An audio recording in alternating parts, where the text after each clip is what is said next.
Okay, welcome everyone. So, first of all, actually, a very big thank you to Tova and Mendy. Mendy's actually not here. He was traveling, but Tova still said not a problem, we could do it in the house. It was supposed to be somewhere else, but we unfortunately had to cancel that. That will take place at a different time. So, a big thank you for last minute opening up your home. So tonight's shiur was actually planned, supposed to be in Double Bay at the Biarski home, but it was planned actually be before I went to Israel. And we sort of discussed the topic, and I had a hunch that Israel trip would have something to do with the shiur, just from the topic. So I'll just touch on the topic, but really I want to share with you a very relevant part of the experiences that I had in Israel just the last week. So those that don't know, so I traveled last week to Israel with a group of rabbis from Sydney and New South Wales in general, one rabbi from Newcastle. And it was like a mission. There were 16 rabbis, 8 rebbetzins, and we had this packed program for 5-6 days. And it was actually transformative, really informative and transformative. And I'm not going to share everything tonight because that'll take much more than an hour, but I do want to share some of the ideas which I think are so relevant and so important for us to try and internalize. I will say that if you haven't been there since Simchat Torah, since October the 7th, it's very recommended, only because as much as you read and as much as you watch videos, there's actually a saying in the Talmud that you cannot compare hearing to seeing, or seeing to hearing. And it's just very, very, very powerful. For reasons that, obviously I'm going to share with you the way I saw it, my perspective. I think other people see it that way too, similarly, but every person has their own experience, obviously.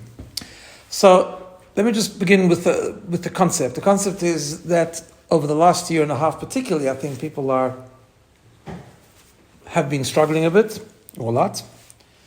In general, we live in a confused world, a crazy world at the moment. There's so many ridiculous things happening. The rise of anti-Semitism, the whole war in Israel, mixed messages from nations that we thought were our friends, mixed messages from nations that are our friends. It's just very, very hard and very confusing. A lot of people have family in Israel, a lot of people know people that are affected by the whole story in Israel and so on. And people have a lot of uncertainty. The Talmud says there's no greater joy than clarity, right? Ein simcha katarat hasfekot. And when people aren't certain, they don't know what's happening tomorrow, they don't know what's happening next week, it becomes very difficult. And over the last year and a half, many people have spoken to me about this, about the feeling of anxiety, the feeling of isolation, the feeling of uncertainty, and just how do you overcome that and so on. So before I went, I used to tell people, because just from what I've read and what I saw, maybe what we should do is we should look at people who are actually experiencing it, not just we are observers at the end of the day, but we should look at people who are actually going through this in Israel and see how they approach it. And I had a kind of a hunch and sort of a perspective of what that would look like, but seeing it is just something different. And I want to share with you sort of a whole perspective of ideas, because you see what's happening, you can actually experience it, you can feel it, and you can also learn how people in Israel are responding to pain, to PTSD, to challenges, to all the things that are happening as they experience it. So obviously this is a very big discussion, and you can discuss this topic from many different angles. But tonight I'm going to just take one angle and sort of a couple of highlights. So I'm going to mention something that the Zohar says, which is very relevant tonight, because tomorrow night is Lag BaOmer, which is the Yortzeit of Rabbi Shimon Bar Yochai, the great tzaddik Rabbi Shimon Bar Yochai, who was the author of the Zohar, the magnum opus of Jewish mysticism and Kabbalah and so on. And there's a saying in the Zohar, in a bit of a different context, but it's the same idea, and it's brought down in Hasidic philosophy about the concept of people feeling uncomfortable with doing something wrong in the process of repentance, and sometimes even bringing themselves to an emotional state of tears, sometimes like we do on Yom Kippur, sometimes Rosh Hashanah or daily, whatever the case might be, and at the same time to harbor that feeling with intense joy. Because he says every Jew has to be joyous. We have an neshama, we have a soul, the soul is connected to God. Even when we sin and transgress and fail, the soul is still pure and connected with God, so there's a tremendous joy that comes with that. But at the same time, our consciousness, on a conscious level, sometimes we fail, and it's, how do we bring those emotions together? And he quotes the Zohar, and the Zohar says that the Jew has an neshama, a soul. That soul is godly, and therefore, because it's godly, it's kind of infinite. It has an infinity energy to it. And the infinite energy allows us to live a paradox, to actually have two emotions at the same time. The way the Zohar puts it is, he talks about the left part of the heart and the right part of the heart, which is more, one is the animal soul, one is the godly soul. And he talks about having happiness on the one side of the heart and pain or crying or tears even on the other part of the heart, right? So that sort of that living with opposites, which is a difficult thing to understand how one does that, but he says a person can do that. We have the strength because we can transcend our normally people sort of, when they get caught up in an emotion, they're kind of very locked into that emotion. But we can transcend that and we can actually combine opposites, right? And that concept, that paradox, I mean, I knew this before, and I'm sure most people know this already, but when you go to Israel now, you see it in real time, in real life, every single day. Summed up in, I'll just tell you, like one of the nights we had a dinner in a restaurant in Yerushalayim. They have good restaurants there, actually, really nice restaurants, right? Well, by the way, people are absolutely living life to the fullest there. It's like unbelievable. This restaurant it's in Ma'amila, and they have they have like 5 rooms there, like they're all packed and all very much enjoying themselves. And we had a speaker. That particular dinner was sponsored by the UIA, and they asked a speaker, a woman that works for them in Yerushalayim or in Israel, to come and speak to us. And she spoke to us what's happening there and what, the whole UIA contribution and so on. And she said one line which was amazing, and it's kind of summed it up. She said, "Here in Israel we are broken, but we are unbreakable." And that was like the line. That was the theme of the trip in a way. So I'll tell you, for example, every experience we had there really ended the same way in a way. Very different perspectives and very different stories and experiences, but it ended with this idea. And I'll tell you this particular story. So we were in down south. And down south, we did many things which were very painful. Saw things which were very painful, of course. And we also visited an army base. We visited the same army base twice that day, one in the morning, one in the afternoon, because in the morning we went to see, I don't know if some of you might know, there's an ex-Sydney guy, Ari Briggs. So he's very, very involved in a whole project now that they're doing in Israel to train civilians as first responders. It's Konanut, they call it there or something, right? Because what happened on October 7th was that a lot of the yeshuvim, a lot of the kibbutzim over there were completely under-resourced in terms of ammunition and skill and training, right? And the army wasn't around, as we know, the whole story. So that's what they're doing now. They have this whole training session, which is being done through the army and through different people, and Ari Briggs is very involved. So he took us to this army base. We watched some of the training, watched the shooting range there, which is interesting. And after this guy, Yiftach. So let me talk about Yiftach. Yiftach is a regular civilian. He's a medical scientist. He does medical research.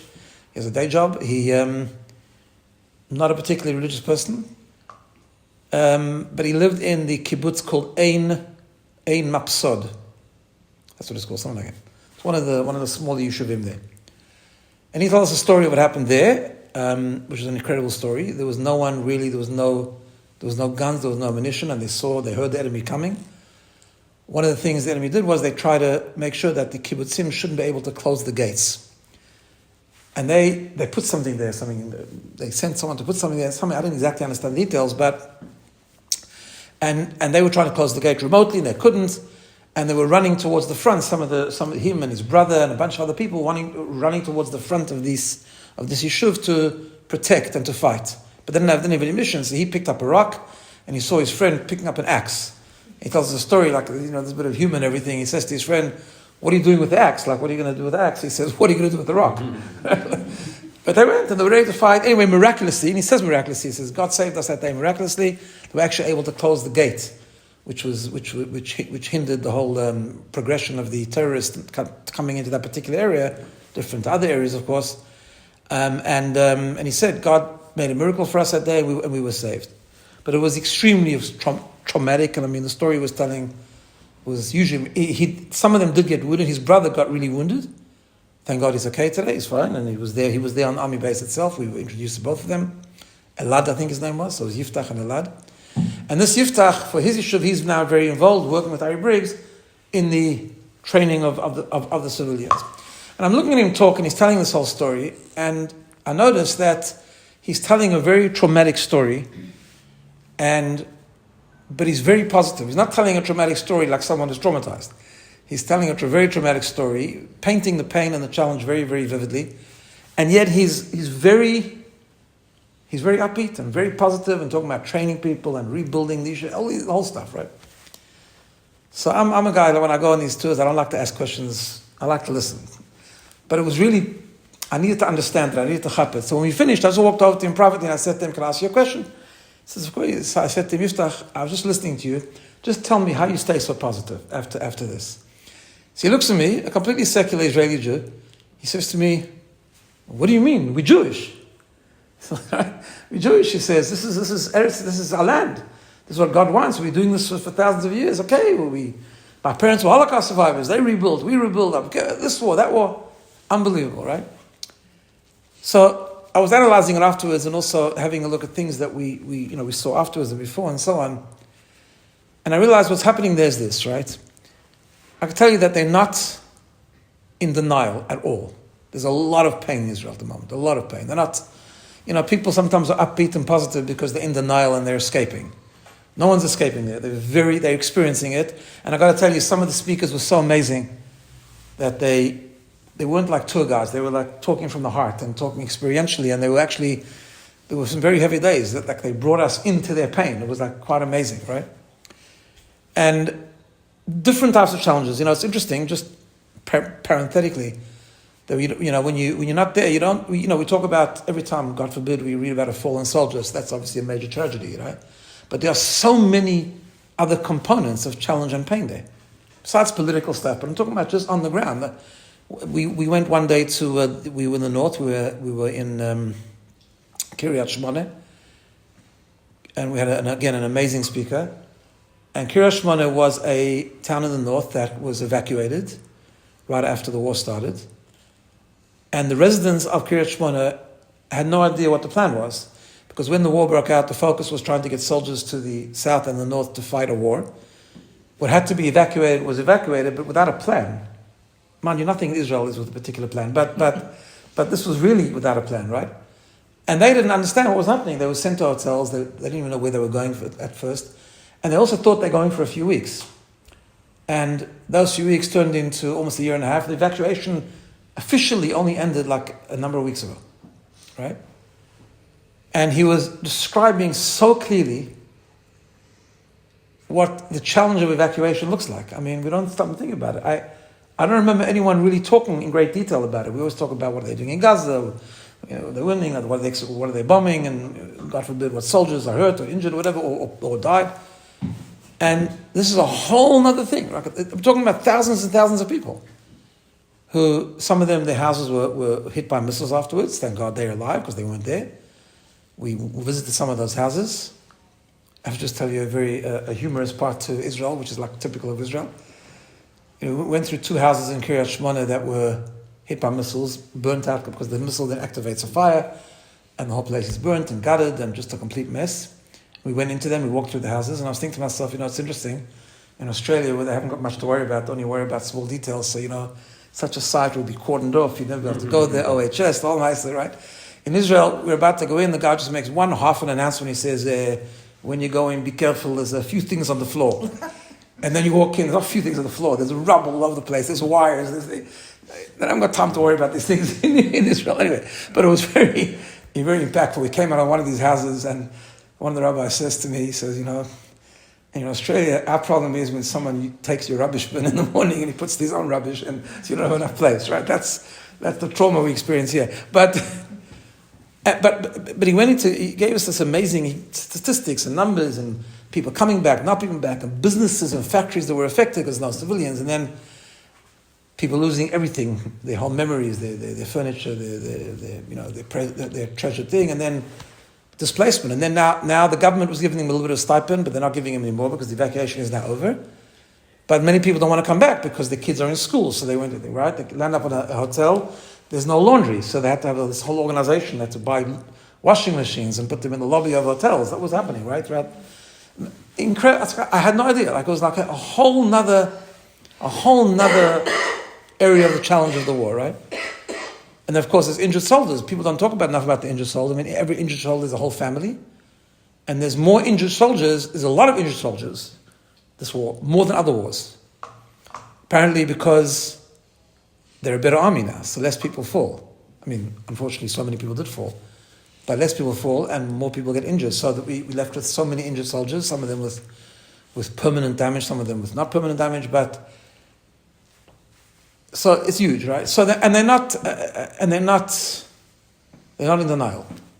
And yet, they are so positive. Every speech you hear is all about, the ones who are a bit more involved in Yiddishkeit, it's about Emunah and about faith and about rebuilding, all of them, about this is our land, this is what to do, because they have an incredible sense of purpose.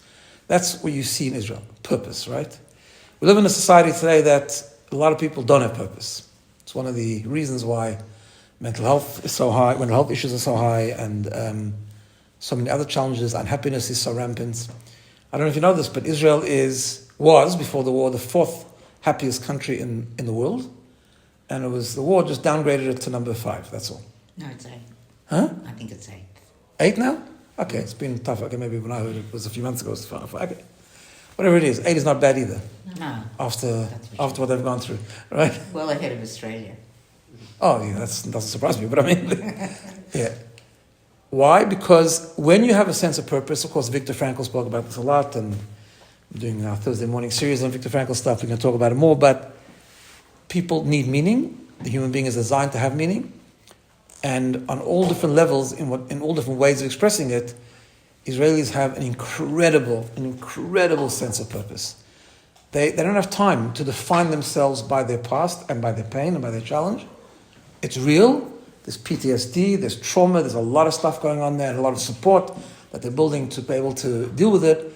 But overall, they just know they have to keep moving. They have to keep moving because they have a purpose, they have a destination, they have a goal, they have something they have to achieve, and that's to have a country which is a holy country, to have a country which for their families, to have a country they can defend, they can rebuild. So the sense of rebuilding there.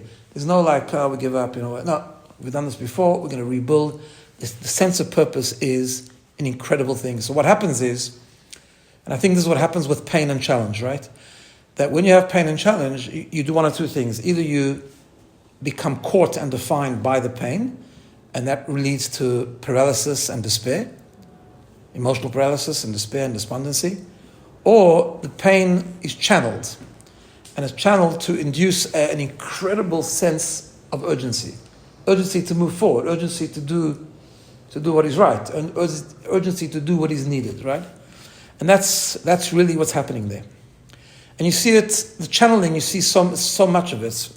So up north, we visited a family. I'm just telling you different things as they come, as I was remembering them. The Shushan family. The Shushan family it's Michael, and I've forgotten his wife's name because she only came in the middle.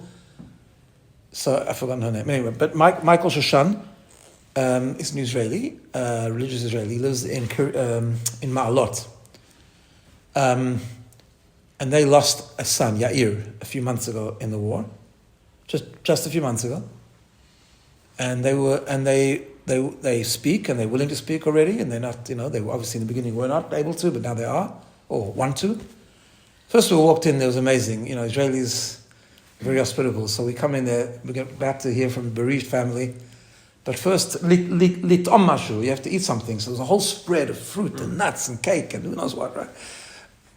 I don't think we knew what to do exactly, because it's not the kind of setting that we were going to sit down and have cake and fruit, right? But anyway, and he spoke about his son. I've heard about it. I mean, the most amazing person, a very religious soldier. He showed us, he made himself, he was very into his own time management, and he showed us, I have a picture of it, he showed us his son's learning. He made himself a schedule, what he wanted to learn every day, the Torah that he wanted to learn every day. When he was in yeshiva, before the war broke out, he was in a Hesder yeshiva. Incredible. I mean, I don't know. He showed it around, he passed it around, so one rabbi made a joke. This is for all the rabbis combined, right? Like, I mean, he wanted to learn this page of Gemara, that page of Gemara, and this thing, and that thing. He was an incredible person, very, very humble person apparently. And he fell in battle. And because I'm mentioning the learning because his parents knew that learning was so important to him. So they've now channeled it. They want to just they're raising money to build a Beit Midrash, a place of learning in the honor of their son, right? This is like sort of... On Shabbat, I'll say another beautiful story. On Shabbat, we spent Shabbat in Alon Shvut. Very different community. I'm not used to that kind of community. It was. I mean, I know people like that, but I was saying it's not the community I normally connect with when I go to Israel.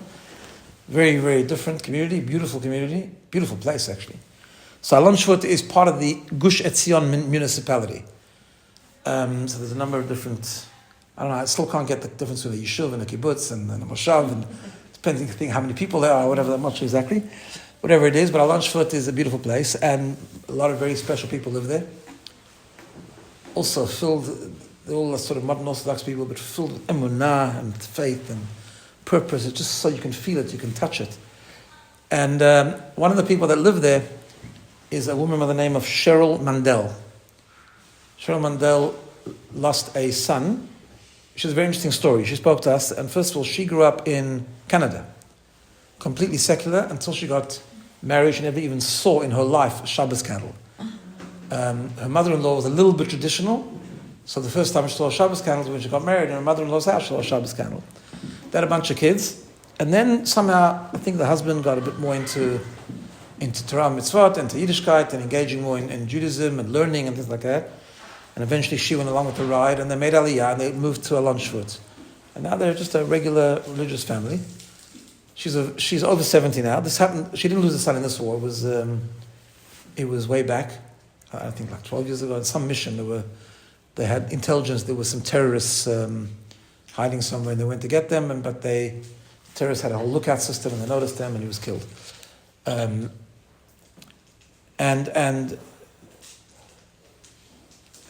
she's now she's like over 70. She's a humorous lady, very funny,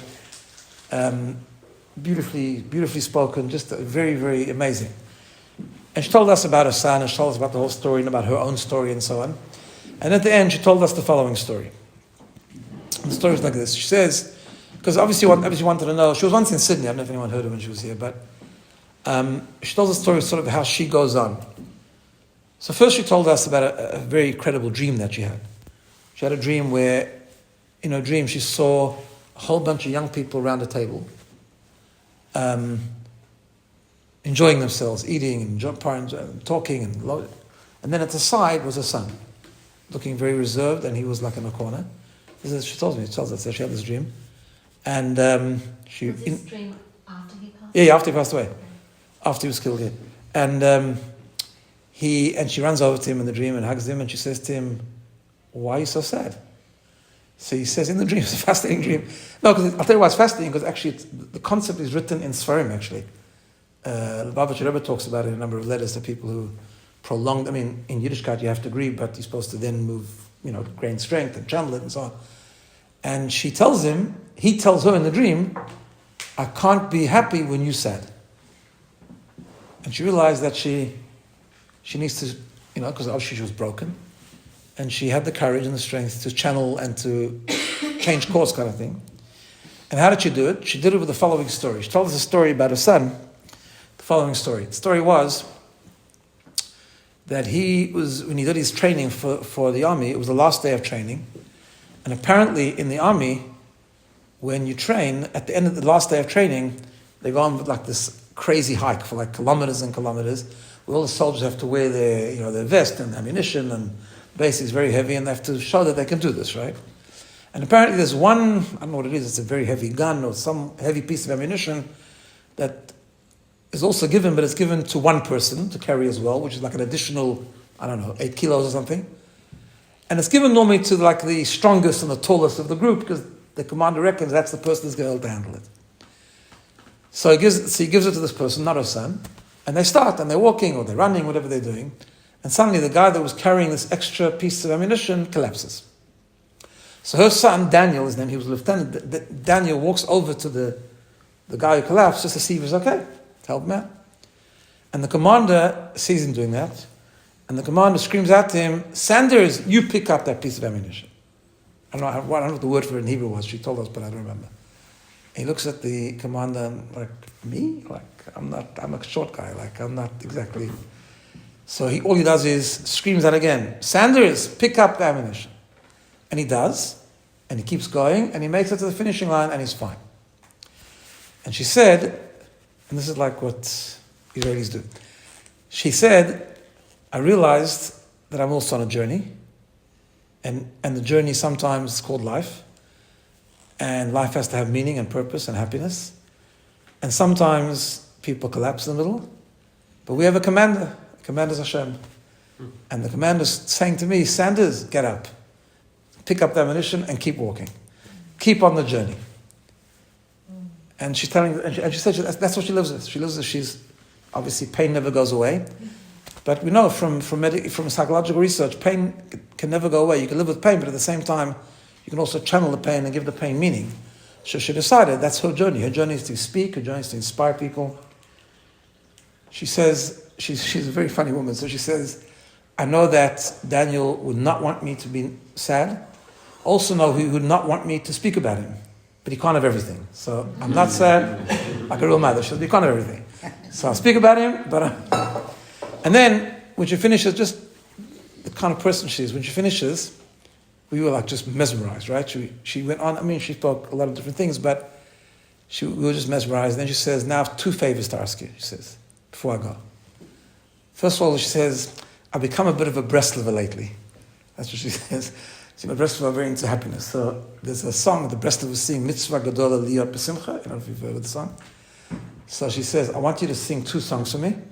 I want you to sing Mitzvah Gadola Liot Besimcha, and I want you to sing Kol Olam Kulo. Gesher Tzar Moed, right? Because Ikar Lo Levached, the main thing is not to be afraid. And we do that, and some of us got up, we were dancing actually, like it was very beautiful. And then she says, the second thing I want for you is, and this is like again, the channeling, right? The second thing she says, I want you all to take upon yourself a mitzvah, do a mitzvah in honor of my son, right? So I guess that's what I'm trying to bring out, that is the sense of mission there, the sense of purpose is so strong. The pain is real, but the sense of mission is really strong, really purpose, right? And that's, I think, we can all take that. We can all take that. It doesn't have to be big challenges. Sometimes, we get down and we kind of get unfocused and all frazzled because we have small challenges, but it's about where are we going. I want to share with you actually an idea, nothing to do with, just an idea that I learned a few weeks ago. A few weeks ago in the Parsha, there was the laws of Tzarat, the laws of leprosy, right? And leprosy is a plague, and it's called a plague in the Torah, nega, and it's impure, and it's the whole thing. If a person becomes impure from a nega, from a plague of Tzarat, of leprosy, he has to go through the whole process. He's got to be isolated and quarantined until it becomes better, and so on. So there's a Kabbalistic book called Sefer Yetzirah. Sefer Yetzirah is the book that deals with how God created the world and all the Kabbalistic formations and letters of the Aleph base, and very deep Kabbalistic book. One of the things that says there in Sefer Yetzirah, it says there, Ein lamata min nega, there's nothing worse than a nega. Nega means a plague, a bodily plague. But ve'ein lamala, there's nothing better than oneg, which means pleasure. Now, it's a play on words because nega is nun gimel ayin, and if you change down the letters, it's the same word as oneg. So nega and oneg are really the same letters, but it says nothing worse than nega, nothing better than oneg. The question is, what does that mean? Like, what's the message there, right? So there's a rabbi, one of the rabbis, Tversky, I don't know which one, who is living today as a rabbi somewhere. He wrote a book on the Parsha. I never knew about this book, but when my daughter was in seminary, one of the teachers used to use this book a lot for the Parsha Shir. And I discovered this book, and it's got some beautiful things in it sometimes. I have a computer program that has like a library of thousands and thousands of Sfarim, so I found it there. And he says something very beautiful. He says the following. He says, what's the difference between a person, and I think this is what I'm trying to explain, right? What's the difference between a person who fails or something bad happens and they can't unlock themselves, they just remain trapped, or the person that doesn't do that? The difference is, he says like this, it depends what you focus on. If you focus on the past, on what happened, right, you keep on wallowing and you keep on ruminating on what happened in terms of the failure and the challenges and the tragedies and so on and so forth, so then you're locked, right? But if you detach from what happened in a way, and your focus is on what could happen, what I can do today, tomorrow, the future, where's the mission? Where do I still have to go to, right? He connects it with what God told the Jewish people when they left Egypt, when they thought they couldn't leave Egypt because they had become spiritually so sunken in the roots, in the depths of impurity. God says, no, don't worry about that. I'm going to take you out. You have to focus on going towards your destination. The destination was the Mount Sinai, becoming God's nation. Just keep on moving there. At the Yam Suf, at the sea, when the Jews started to panic because they couldn't split the sea, there was water in front of them, and the Egyptians were pursuing them. God said the same thing. God said to Moses, just talk to the people and tell them, focus on the goal. V'yisol, just travel. Keep going. And then Nachshon, the famous thing, that Nachshon ben Aminadav, the leader of Yehuda, the tribe of Yehuda, he said, well, if we've got to keep going, we keep going. And he went into the sea and he got wet. And then the sea split. In other words, focus on where you're going. Focus on the goal, and the challenges will take care of themselves. If you use the challenges, you can channel the challenges, but you've got to keep going. So he says the most beautiful thing. He says that's the difference between nega and oneg. So listen to this. I thought it was amazing, and I hope you like it too. There's 3 letters here: Nun, Gimel, and Ayin. So Nun and Gimel is the person. Why? Because Nun is neshama, soul, and Gimel is guf. So body and soul, that's the person. What's Ayin? Ayin, it comes to the word an eye. It's a perspective, what you look at. If you take the word nega, the ayin is at the end. In other words, the ayin is looking back at what happened. So where's the eye? The eye is focused on the first 2 letters, looking backwards. Says the Sefer Yisrael, that's a nega, that's a plague. Ein lemata min neg, nothing worse than that. Then you're locked. You won't move. If you keep getting trapped in what happened and defining yourself by yesterday, there's nothing worse than that. Then nothing can happen. But ein lemala, there's nothing better than oneg. What's oneg? Oneg, the ayin is in the beginning of the word. It's looking forward. It's looking to the next letters. It's looking to the future. Nothing better than that. That's the foundation. If a person can learn to do that, to stay focused on the goal, nothing better than that. Then everything else falls into place. Again, you don't ignore the pain, but you bring the pain with you to make it to facilitate stronger and better and more intensely and in a greater way working towards the goal. So I think that's... So I gave the shiur a number of weeks ago, but then I thought about it again in Israel because this is exactly what's going on there, right? It's just the most amazing people. Which comes together with another thing that I noticed there, which is an incredible sense of sacrifice, of learning that you don't reach a goal without effort and without discomfort. And the dedication there to be able to actually almost volunteer for sacrifice is unbelievable. I met up one of the rabbis that gave us a shiur in Alon Shvut is a guy called Rabbi Rafi Ostrov. It's funny, I caught up with him. He's from South Africa. He lived around the corner from me. Oh. He's a little bit younger than me. His older brother was a friend of mine. And then, they went to Israel. They made Aliyah, I think, when I was in high school. And I saw him once, and his brother I haven't seen since then. He's a rabbi in Alon Shvut. He does different things. And we also share a cousin. So I have a first cousin through my mother's side. And it was her mother, my mother are sisters. And her father's brother's daughter is married to this Rafi Ostrov. So we share a cousin. Anyway. So my cousin was telling me, before we went to Lanshut, because we were talking about going to Lanshut, he said, you're Rafi Ostrov, my cousin lives there. He's 58 to 59, long finished his army service, long finished his reserve, the Miluim as they call it there. And he just spent 100 days in the army. He volunteered. Israel's at war, the land needs to be protected, he volunteers. And you find that all the time over there.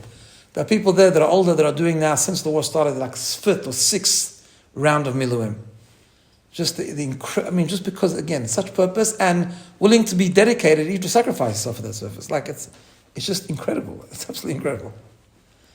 And you know what that means? It's not just their sacrifice, right? It's family sacrifice. His wife and kids came out for Pesach and then went back in after Pesach. So and then he was there for Shabbos now, and I think he's finishing now, but they haven't, they don't see their family, the businesses, you can't do work. It's an extended sacrifice, which is incredible. The other thing that's also amazing there, and I think there's something we really have to work on and internalize, that despite the challenge of what's happened there, it's almost like the opposite of what we think would happen maybe. But there's an explosion of Yiddishkeit and emunah. Unbelievable. I was talking to soldiers in the army base, going around to the soldiers. No, some of them are religious. Most of them are not religious actually in that base. But they were talking about, yes, it's God and emunah, and it's going to be okay, and then they like this, right? And also connecting to mitzvot, which is an amazing thing. There's thousands, I don't know why this mitzvah particularly among the soldiers, but there's thousands and thousands of soldiers that have put on tzitzis since the war started, right? Thousands of soldiers have started putting on tefillin, not just once in a while, but started putting on tefillin every day. And the army base, as I do whenever there's a large group of Jews, went around because we were schmoozing and it was a time it wasn't a lecture time or anything. So I walked around with my tefillin. I asked soldiers that wanted to put on tefillin. So many that actually I expected that they wouldn't have put on tefillin that day says, no, nachte hayom. I put on today. What do you mean? Israelis talk with their hands, with their, I said, yafeh mod, fantastic. Okay, those didn't, and they put on anyways. Amazing. And there's been a race, it's very difficult to actually service that. I don't know if you realize, if you bought a mezuzah or tefillin since the war broke up, it's actually gone up. Because it's in high demand and it's a lot of labor, and actually there's a lot of organizations that are trying to raise money and different organizations all over the world raising money to give soldiers tefillin because a lot of them have taken upon themselves to put on tefillin every day. It's truly unbelievable, right? The other thing that keeps you focused, and I think this is an important thing when we have challenges. When everyone knows this, right? But I'll just share with you an idea before I tell you this, and that is, in the Amidah every day, right? We have our daily tefillah, right? And in the Amidah,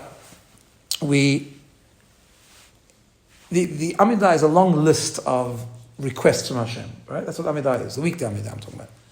We ask for health, and we ask for parnasah, we ask for different things, right? There's a bracha called Shema Koleinu, where you can kind of think about anything that you need, any challenge that you have, call out to God, scream to God.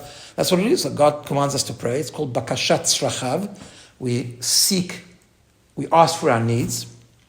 So essentially, if you think about what the Amidah is on a simple level, when we daven, the first three brachot are just praising Hashem, but then we have a middle section of Amidah, which is basically we go through our shopping list, and basically we're telling God what's not going well, essentially, right? And what we still need, and what has to happen, and what we need for our kids, for ourselves, for our spouses, for family, for the community, for this one's sick, that one's sick, all these things, right? And then at the end, we have blessings of gratitude. And what is that? We say, Modim anachnu lach. We thank God. And in that paragraph where we thank God, we say, Al nisecha shebechol yom, al niflotecha shebechol eit. Al nisecha shebechol eit, or whatever. We thank you for the miracles that happen every single day, and for the wonders that you do at every time. Right? We've just finished going through a whole long list of things that are not going well, or not going as well as they could be. And then suddenly we switch and we say, but there's many miracles. And that's an amazing thing, right? Because that's true. We all have blessings in our life, even though we might have things that we need. And we all have miracles in our life. Now, why God doesn't just do it as one big miracle, we don't know. That's part of emunah. Why He gives us challenges? We don't know. Sometimes it's a test, sometimes it's to make us stronger. We don't know. God has a plan, nor should we understand. We don't need to know why, we just need to know what we do with it. But, right, that's the famous thing, right? We never answer the question why, nor should we, but we just need to know what we can, how and what are we going to do with it, right? So that's in our own personal lives. But what I noticed in Israel is that, and I got a much better understanding when I was there now, just from the different talks that we had, is there's an amazing recognition of, despite the horrors of what's happened in the last year and a half, or more than a year and a half now, there's an incredible recognition of the amazing miracles that happen, both on October 7th and beyond, right? So for example, we were going down south, and we had an amazing. Ari Briggs was doing the tour guiding on the bus, and first of all, it was amazing. I actually I have an understanding. That's because also I have a very bad sense of space and direction and geography. But I had no understanding of how far the terrorists actually infiltrated. Like they showed us on the road how far they actually came in, right? And then an incredible thing that I never knew. I don't know if maybe many of you know this, but of course, one of the horrible tragedies of October 7th was Nova Festival. But in a very bizarre way, it was actually miraculous. Because the terrorists had an unbelievable plan. They knew exactly what they were doing, where they were going, addresses, what they wanted to do in each house, and so on and so forth. But they actually didn't know about Nova Festival. And they got completely distracted. And although tragically killed many people, but in a strange way, it actually prevented much more death, actually, because there were towns they were going for that they never reached, right? And an incredible miracle that happened that day. And this is very interesting, because we had a couple of really secular people talk to us, and they couldn't explain it. Someone asked if it was God. He said, maybe, or it must be. That Hezbollah didn't join. It was part of the plan. Part of Hamas's plan was that Hezbollah was going to join at the same time. They would do exactly the same thing. Which had come from the north. Yeah, they would come from the north, which would have been an unspeakable tragedy. And they didn't. I mean, they kind of did after a few days, but that time the army was there and it was easy, and they were fighting. I mean, there were tragedies and people evacuated and so on, but had it happened October 7th, which was their plan, no one can explain to you, for what I understand and from what I've spoken to people and what they spoke to us, no one can explain why it didn't happen. Other than some sort of weak excuse that Nasrallah was a very insecure guy and he was scared. I don't know. I mean, that doesn't make really sense. But it's like the Amidah on steroids. In other words, it's challenges, it's unbelievable tragedy, it's things we don't understand, things which we just have to have emunah to be able to comprehend. But at the same time, modim anach, we thank you for the amazing miracles, right?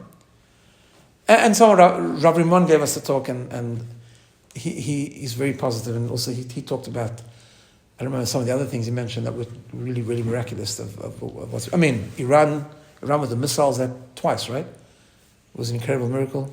No one exactly could understand that. Interesting enough, when I was flying there, that's when the Houthis sent a missile on the airport. And if you saw the picture, you can see it in real time. It was right next to the control tower. No one was hurt. No. I mean, there was a few injuries, but no one was killed. And the airport. Another, by the way, I was thinking about the difference between Australia and Israel. So I got Wi-Fi in the middle of went through Dubai, and I turned on my Wi-Fi in the middle of the flight, and I read about this, that hit the airport, and they've closed the airport temporarily. I'm thinking, that's nice. I'm on the way to Dubai. I'm supposed to take a flight from Dubai to Israel, right? By the time I got to Dubai, they'd already cleaned up the airport. Everything was fine. It was an hour or two later. Back to normal. I think in Sydney it would have taken 3 weeks, probably, at least. but I mean, don't get me wrong, Sydney's a nice place. But over here it's different. Like it's all, boom, back to normal flight. That's what they do there. They just go back to normal, right? An incredible miracle. It was really a miracle. I mean, Iran's missiles, that 300 missiles, whatever it was an unbelievable. So there's many, many miracles, and there's, of course, individual miracles. I mean, this Yiftach again, he said it was a miracle. There's no way to explain it, how he was saved on October 7th. So there's that balance, but there's that, the pain, you experience it, but at the same time, just incredible. And there's a recognition of that. And I think that's something, again, to learn from. We all go through challenges and the whole world becomes dark. They talk about, in modern literature, they talk about every night sort of sitting down and having a gratitude journal, right, to recognize the blessings of the day. In Yiddishkeit, we do that at the beginning of the day. We say Madeh Ani, and also we say the morning blessings. The morning blessings are just thanking God for simple things, like having close to it, being able to see, not taking things for granted, and recognizing the good, as well as praying to Hashem to take away the bad, right? I want to just mention this because this was the most unbelievable experience. We went to a place called Shura. Anyone know what Shura is? So Shura it's near Tel Aviv. It's the rabbinic base of Tzahal. Right? Rabbinic base of Tzahal. But it's also the Chevra Kadisha of Tzahal. And they became the center after October 7th to process all the bodies, identify them, and so on. But what happened was, normally it's only for military people. So when a soldier comes in that's been killed, God forbid, so there's identification process. You have to go through that process. But it's not for civilians. But on October 7th, there was nowhere else to go, so all the civilians came there. So we had a tour. I think these things are important. I mean, this was hard, I got to tell you. This was really hard. And I think the only reason that it wasn't so hard at the end was because of the guy giving us the tour. This is the craziness of this whole thing, right? Officially, you do these missions, they're called a solidarity mission. So the concept is we go to strengthen them, right, and to strengthen the people there. And then, by the way, they're very, very appreciative. When you visit soldiers, you visit these army bases, when you visit, I mean, they are really genuinely full of gratitude. But I think it's a mistake, that whole line. Like, they say lechazek, to give strength. I said it's more lehit chazek, it's the gain strength, right? Maybe we gave people strength, but I think I got much more strength than I gave, right? So this guy got us through it. He did an amazing job. He brought us into the horrors of this place, honestly, and then lifted us up to like such a space. I'll give you an example. So he told us about this whole thing. So what it is, and I think it's important not to deny the challenge, not to deny pain, right? But so after October 7th, this guy is a guy who said he had actually fought in the army, because when he joined the army, his role, I mean, not everyone in the army fights, right? So his role was be part of the rabbinic team. He's in the rabbinic of Sahel. It's a whole section, conversion, kashrut. Every army base is kosher in Israel. So that was his job in the army, and then he left the army after. He's a young guy, but way past the army. And then he joked. He said, I used to go back for Miluim, but he said I only did Miluim 1 day a year because they didn't need me. He said, what was the 1 day a year? 1 day a year before Pesach, I was called to go back to my base to go kash all the kitchens in the in the army bases for Pesach. So that was he's open about it. He says, that was his role. Everyone has to do something. So that was his thing. He's a Talmid Chacham. He's quite a Torah scholar, this guy. His name is Bensi. I've forgotten his last name. But then he says, now, October Simchat Torah happened. He was called back, and he's been there ever since. It's hardly gone home. It's unbelievable. And he's really running the whole process thing. And he says, right after Simchat Torah, all the bodies came there, and you can imagine what he saw. And as soon as the war broke out, before they started coming, the bodies, a friend called him up and said, I'm praying for all the Chayalim.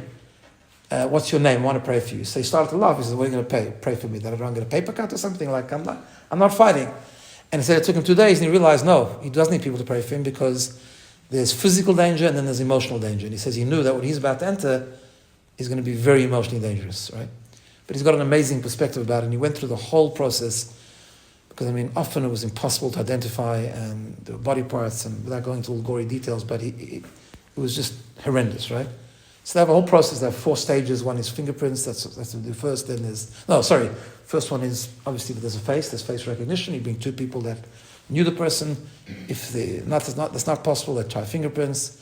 Then they go to teeth, and then fingerprints works with military people much better, because their fingerprints are all on record. Because when you enter the army, you're fingerprinted. But for civilians, that was not so simple. And then when all else fails, they went for DNA, which is something that we're able to do today, which is different, right? But he went through the whole thing. What are you different? If there's different parts of the person, different places. It's very horrendous. But he started off by framing it in the most. This is again such a beautiful thing to do. He was emotional himself, and I'm sure he's told the story many times because he takes other groups. But he told it very emotionally. He brought us into the whole emotions of it. There was one person that actually had to leave there. I'm just telling you how intense it was, right? There was a lot of tears that day. But he says that at the beginning, when all this was happening, the very first few weeks of the war, there was just the whole parking lot was just full of body bags, right? And he said that Chief Rabbi Mervis, was coming to visit. He was going to go visit. He's the chief rabbi, so he's rabbinic, and he was going to go visit the site. And before he came to Israel, he spoke to President Herzog. And President Herzog said to him, I believe that you're going to Shar HaGehenom. You're going to the gate of perjury, of hell, right? Because that's how horrendous this place was. So on the spot, Rabbi Mervis tells him no. He says no. And he quoted a pasuk, he quoted a verse from when Yaakov woke up from his dream, when he was running away from Esav and he was going towards Lavan. And he had this dream where God appeared to him and said, I'm going to take care of you, and so on. And the pasuk says that Yaakov woke up and he said, Manorah hamakom hazeh, how awesome and how fearful this place is. Ein zeh ki'im beit Elokim, it must be the house of God. V'zeh shar hashamayim, it's the gate to heaven. He said, I'm not going to Shar Giyanom, I'm going to Shar hashamayim. And this Bensi, he sort of framed it that way. He said, a holy place, a place where people who died sanctifying God's name and they gave up their life. And they're the highest people, they're the highest tzaddikim, which is of course true, right? So many different tzaddikim would say this. The tour guide for Mount Herzl told us this. Har Herzl is right next to a yeshiva called Kol Torah. And Kol Torah had a very famous Rosh Yeshiva called Rabbi Shlomo Zalman Auerbach. And Rabbi Shlomo Zalman Auerbach, once one of his students came over to him and said to him he'd like to take a day off because he wants to go pray at the graves of tzaddikim. He wants to go up north to Tzfat, the Harizal, Eretz Yisrael is full of graves of great tzaddikim. And Shlomo Zalman Auerbach said, you're going to take off a day of learning to just go visit graves at Daven? He said, yeah, but it's important. I think I needed it. So Shlomo Zalman Auerbach says, I don't know why you need to do that. I also need sometimes to pray at graves of tzaddikim. And when I feel the need, it's a 5-minute walk. I go to Mount Herzl and I pray there. That's the graves of tzaddikim. Very beautiful way to put it. So he said, so back to this thing. So the Benzi starts the Torah. He says, you should understand you're in the Beit HaMikdash here. You're in the holiest place of Israel. And he went through the whole thing. And then at the end, he kind of told some very uplifting stories of families that said goodbye and what they did and how they prayed. And anyway, then he talked about the whole idea that we have to go away from there, even though he just put us through this very heavy hour.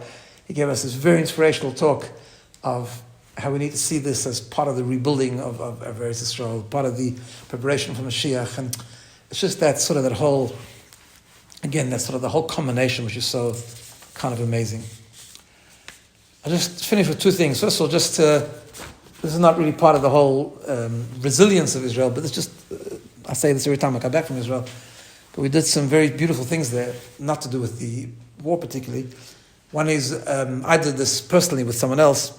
So we were staying in Primo King Hotel, which is King George and Ramban, which is not far from the old city.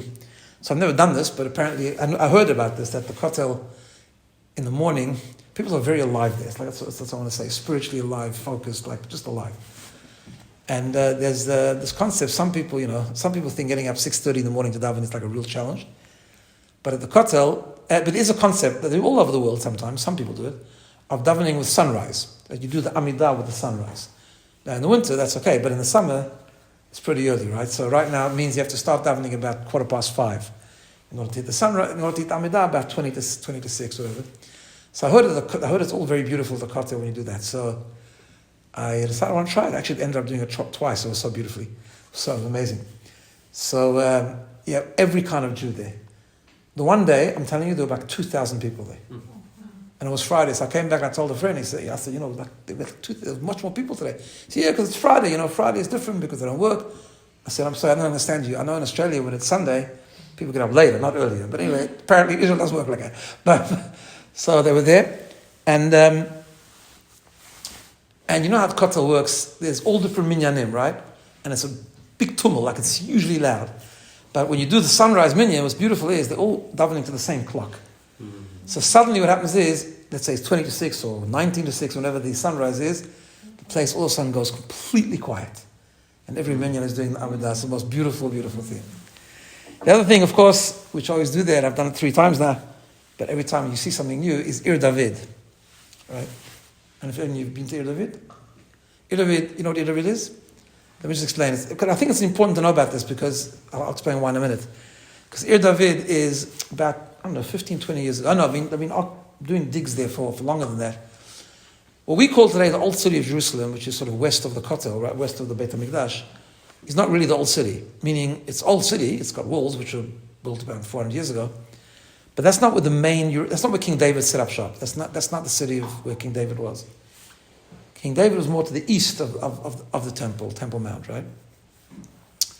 And it's only in our times, after 67, that with archaeological digging, they started to discover the city underneath the ground, the entire city, right? And they keep on digging and digging and digging. And they found incredible things there, incredible things. For example, one of the things they've discovered is the place, and you can see the ruins of it, part of the walls. These are walls of 2,000 years old. There are walls there that are dated 4,000 years old, back to the time of Avraham Avinu. That's the place Avraham Avinu, when he went to Yerushalayim, that's where he went.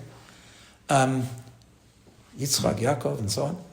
And there's the ruins of the palace of King David there. And it's fascinating. The tour guide is a very passionate guy, and he was showing us things, then opening up a Tanakh and like almost screaming the psukim, and you see what it says here, and this is that. So what happened was, this is an amazing thing, that you see there a piece of an ornament, that the only place you can find that type of artwork is in, I don't know what you call it in the modern day, but it's called Sur, Tyre, in Tanakh language. And we know from Tanakh that when King David bought his palace, he went to the people of Sur. They thought he was going to declare war against them, and he wasn't. He wanted to make peace with them. And in exchange, they came back and they built his palace using artwork from their country. And you see actual parts of David HaMelech's palace, right? You're standing on the spot that David HaMelech said to him. You're standing on a place where 4,000 years ago, Abraham, Yitzchak, and Yaakov were, right? And they lived there, but they went there.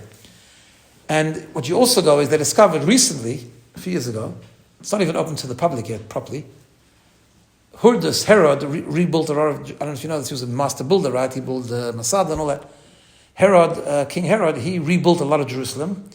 Part of what he did was he built this amazing road, right? Amazing road that should go from the bottom of the city, because it's a hill, all the way up to the Beit HaMikdash, and it was specially used around the time when Jews would go on Yom Tov, come from all over Israel to go to the Beit HaMikdash, right?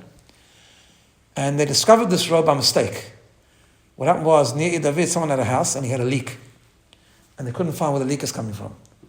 And it wasn't by archaeologists. What happened was, the water company, whatever they were doing, a little bit of digging, and they suddenly came to like a whole hollow place, and they discovered this road. And then the archaeologists took over, and over a bunch of years, they dug out this whole road, which Herod had built with a floor underneath the road as an unbelievable drainage system. But I'll just share with you, because I always get very excited about this, because when you learn the Mishnah, you learn the Gemara, and then you see things in real life, it's amazing. So this road, it's stones, you're walking on the original stones, 2,000 years old. Imagining how Jews would go there, there'd be thousands and thousands, sometimes even millions of Jews going towards the Beit HaMikdash. And there's like a sidewalk on the side of the road, which they think was like shops, right? And then there's one place where suddenly there's like a stairs and a platform in the middle of the road, on the side of the road, but like in front of the shops area. What they think it is, which makes a lot of sense, if you look at the Gemara talks about if someone loses something, there's a mitzvah to return a lost article, right? But if I find something in the street, you can't just come and tell me it's yours. First of all, I have to make an announcement. So what they would do is, around the Yom Tov time, there would be a platform in Yerushalayim, in the road, main road, and someone would go up there and he would announce who lost the wallet, who lost this, right? People would come and then they have to produce a sign. Like, okay, how do you know it's your wallet, right? The tour guide, as he was talking about this, his wallet fell out of his thing, and I just thought it was a mistake. He knocked his thing, and I picked it up. I was giving it back. He says, "No, hold on to it," and he enacted the whole thing. So after I said, "Okay, so what's the siman then? I'll go on the stairs." But then told me, "What's your sign?" Anyway, it was a nice moment. But so it's like incredible. You're seeing like a live part of the Gemara. You're seeing where it happened, right? Then they discovered recently, and this part I didn't see last time I was there. They discovered that there was a wall behind this platform, and no one actually knew yet what the wall was for. But as they kept digging, they realized that there was this platform and they would do these announcements. Then there was a wall which originally must have gone to the much, much higher, and they discovered behind the wall a mikveh. Because when people go up to the Beit HaMikdash, you couldn't go in if you were impure, you had to go to mikveh. So this was a mikveh on the way. But because it's private, when you go to mikveh obviously, so they had to build a wall, right? So just everything. Why am I telling you this? Because when you go to Israel, this is what we need to sometimes just pinch ourselves and tell us that the whole world is crazy when they sort of challenge our right to Israel. But when you walk on the roads of 2,000 years ago, when you see things, artifacts in Ir David, which date back to Avraham Avinu's time, you see the intrinsic connection that we have with Israel, which explains spiritually and emotionally and historically why there's such a sense of purpose and such a sense of determination to defend the land and to build a nation and to hold on to it, because it's ours. It's who we are. It's a piece of who we are. So I'll just end with two very cute things. One thing that happened the first day I came, and then at the end, just sort of summarize the whole thing. When I came the first day in the morning, I came the night before, but then I got up in the morning and I was going to a shop, whatever, or looking for a shul, I don't know what I was doing. And this bus comes by, you know how they drive in Israel? This bus with a big placard, a big sign, huge sign. And it said, I'll translate, but it said in Hebrew, for Chatufim, for our hostages, and for the Chayalim, Omrim b'chol yom, you say every day, and a big Shema Yisrael Hashem Elokeinu Hashem Echad. I thought, I'm home. This is it, it's Israel, right? And then, finally, when I was going back, so I was in lunch for Shabbos, and the ticket, when we were making the ticket, I said, I need to go 11th of May. So no problem, I made a ticket 11th of May, but I didn't realize it was 5 to 1 a.m. It's 11th of May, right? So anyway, I had to leave at lunch right after Shabbos, take a taxi. So the taxi guy comes, obviously a religious guy, a Sephardi guy with the yarmulke. So, taxi drivers driving Israel. So you got to say a special bracha when you arrive. Anyway, he was doing just that. It was supposed to take an hour and a quarter to get to the airport. He got there in 50 minutes, but I didn't ask him. I actually left enough time. But so first of all, we're driving. It's such a beautiful place. I'm driving for the taxi a few minutes, about 5-10 minutes, and he says to me, "Nu, ulai tagid mashu chidush b'parashat hashavua." He says, "Maybe you can tell me something about the parsha." Over here, the Muhammad that picks me up in the Uber doesn't do that for some reason. So we discussed the parsha for a while, and then I decided, I want to ask him, just like a regular guy. He's not in the army at the moment. He's whatever, just a guy who lives in Yerushalayim or something. I said to him, how's Israel? And he tells me, Nehedar. It's like beautiful. I mean, the country's such turmoil, but it's beautiful. Then he pauses, he says, Yesh bayot, there are problems, there are challenges, but we focused. And that sums up Israel for you. And I just think there's a lot of lessons on that idea, which we can take in our own life, but with regard to Israel. But I think one of the things also, I'll just finish with this. We've been saying this for a while, but I think we need to understand that we can contribute to the war as well, and we need to fight as well. And I think we need to be as determined as they are. Yeah, we all say Tehillim every day, and it's nice, and we say Misha Beirach, and we say Amen, and we sing it, those are all things that we do. But I think actually what I took away from is we need to do more than that. We need to believe, first of all, that spiritual ammunition makes a difference. The extra mitzvah we do, the extra learning we do makes a difference, and we have to be determined to join them. And they feel it, by the way. When you tell them that we daven every day for them and all that, they really feel it. And they are ready to risk their lives, voluntarily a lot of times. Not even called up. Voluntarily, sometimes people go, and they just put in the effort, and I think we need to learn from that. In our own life, but just also in this whole journey. To put in the effort, to be with them, very positive, not to be depressed. Depressed is an escape. It's not going to do anything. It's not going to contribute anything. But to be full of emunah, that it's going to be good and it will be good, and to contribute by doing something more Jewish, another mitzvah, another learning, whatever it is, and help them. And B'ezrat Hashem, it's all going to come to an end very quickly in a very, very victorious way. Amen. Amen.